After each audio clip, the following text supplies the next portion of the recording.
Els 4x4 camper són una tendència total a dins del sector.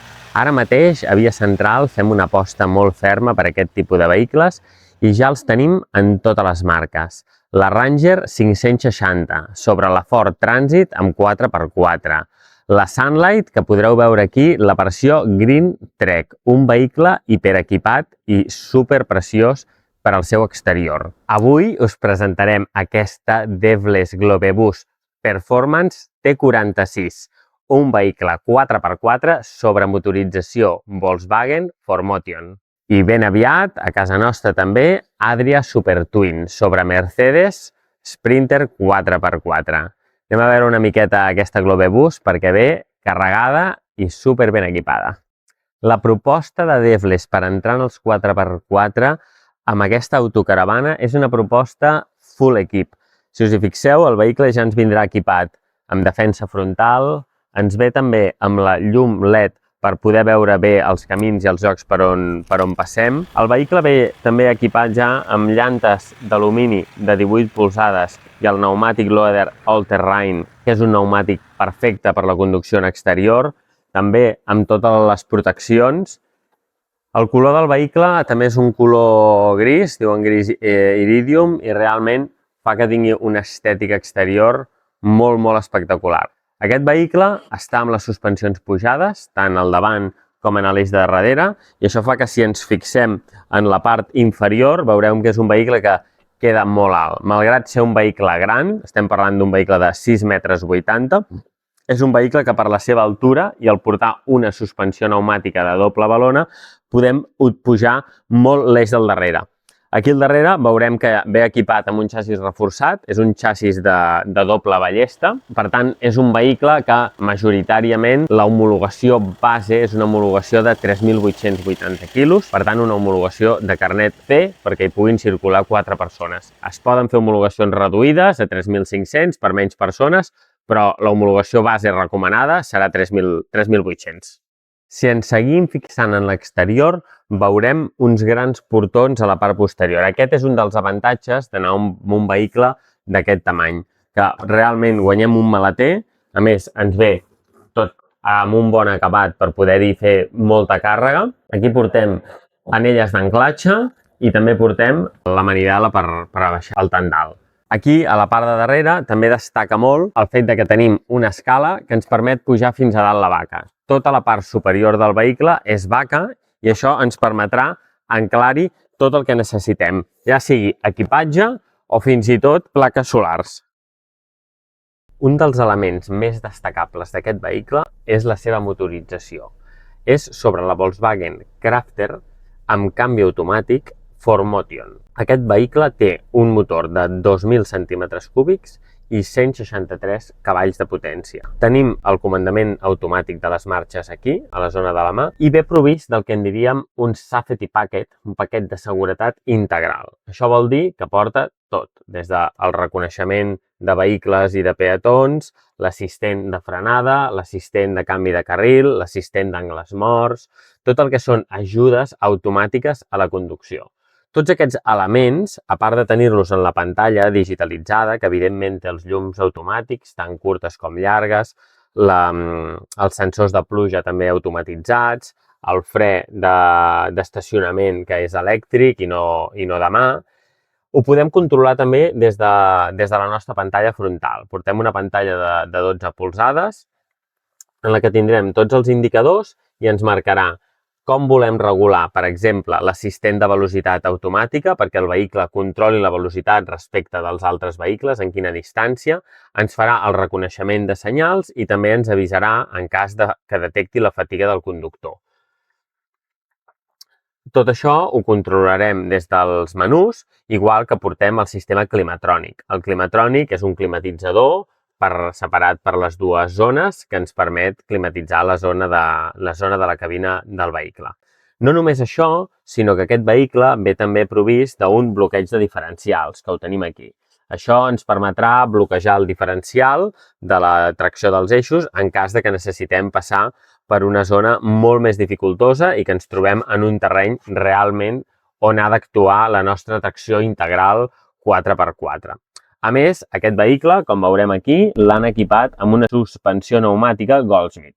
Aquesta suspensió pneumàtica va amb compressor. Què vol dir? Que per aquí nosaltres podem desinflar les balones, ara estem traient l'aire, i en aquest botó podem inflar-les.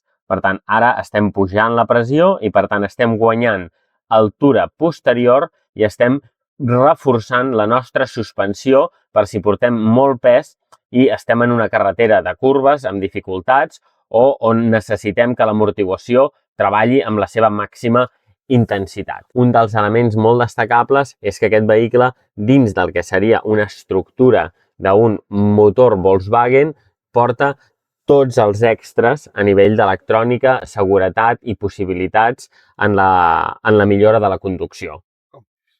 A nivell d'aparcament, portem una bona càmera posterior que a més ens permet diferents visualitzacions. La visualització estàndard, en la que veiem el pla de tot el que portem al darrere, i la visió en ull de peix. La visió en ull de peix el que ens dona és molta més profunditat, tant de longitud com de laterals. Per tant, tot i que deforma la imatge, podem escollir les dues càmeres i això ens donarà moltes avantatges a l'hora de l'estacionament. Si anem a les funcions de vehicle, veurem que ens permet un control total perquè podem controlar des dels retrovisors, que ens el sincronitzi automàticament. Tot el que són les il·luminacions, també podem controlar les intensitats de les lluminàries frontals i també la seva apagada quan aturem el vehicle. També podem controlar les pressions de tots els pneumàtics, igual que li podem dir quin tipus de pneumàtics portem, i això ens farà totes les modificacions i li podem dir doncs, que ens avisi en cas de que les rodes, alguna d'elles, tingui un baix inflat. Després aquí podem anar veient també que podem controlar quina és la situació dels frens, podem controlar tot el tema d'obertures i tancaments, tot això ho podem veure des de la pantalla, i també les sensibilitats del sistema de neteja de vidres i de les posicions de servei.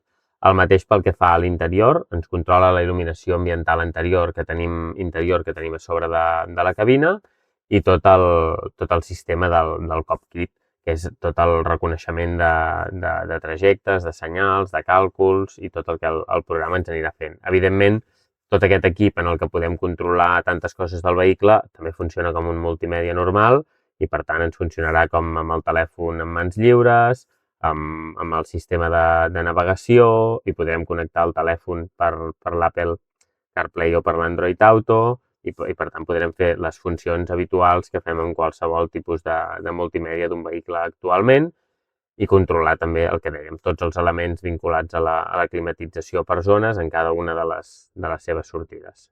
Pel que fa a l'habitacle, els elements a destacar són que el vehicle ens ve amb claraboia frontal panoràmica. És una claraboia que tenim just a sobre de la zona de cabina i que a més tenim la possibilitat de fer una obertura. És un element que sempre dona molt bona il·luminació a la zona de menjador, a part de les altres claraboies que portem, una Midi Heikit de 70-50 just aquí sobre de la zona menjador i després una altra claraboia de 40-40 a la zona de llit.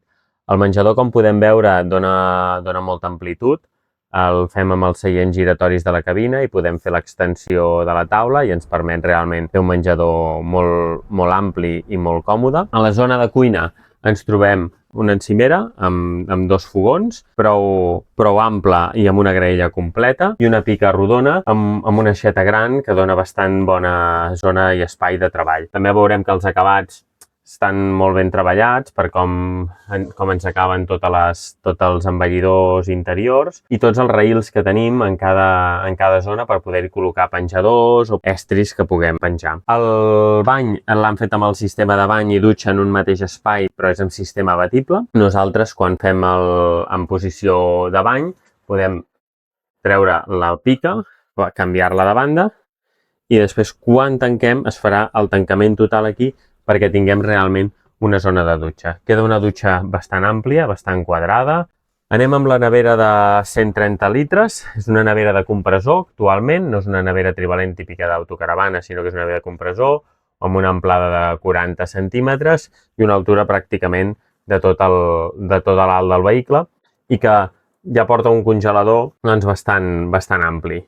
En el que és la zona de llit, aquest tipus d'autocaravanes ens dona com dues possibilitats principals. Una possibilitat és la configuració que en diem llits bessons, en la qual trobaríem dos llits per dormir en posició longitudinal. Realment és un llit llarg amb una amplada de 70 centímetres, però sempre tenim l'opció d'allargar la part central i convertir-ho en un gran llit doble, en un gran llit de matrimoni, que llavors ens farà 2 metres d'amplada, perquè és un vehicle que exteriorment ens fa 2,20, per tant tindríem un llit molt ample, per aquest 1,90 m de llarg, i per tant queda un llit realment molt gran, amb finestres a banda i banda i armaris a tota la part superior. És un vehicle que realment és molt elegant, dona molt bones prestacions. En termes de llit, sobretot, està pensat per dues persones, tot i que hi podrien anar tres, perquè podríem fer un llit tant a la zona menjador com podrien arribar a dormir també 3 persones en aquest llit tan gran.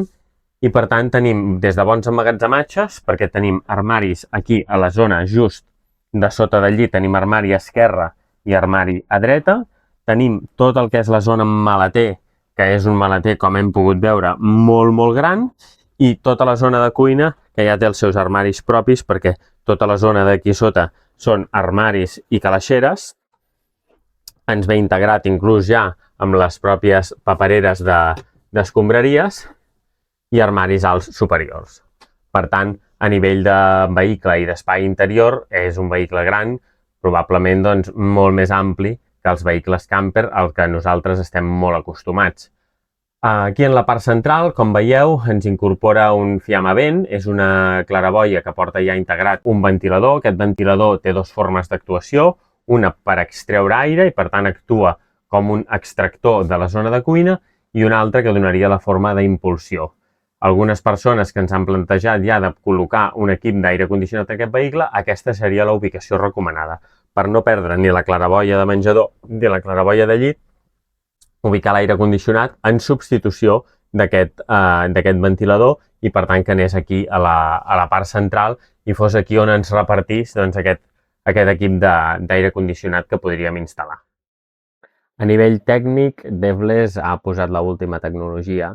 Aquest vehicle ja ens ve amb una calefacció, que és el Truma Combi Diesel 6. Per tant, té 6.000 watts de potència i funciona amb el mateix combustible del vehicle.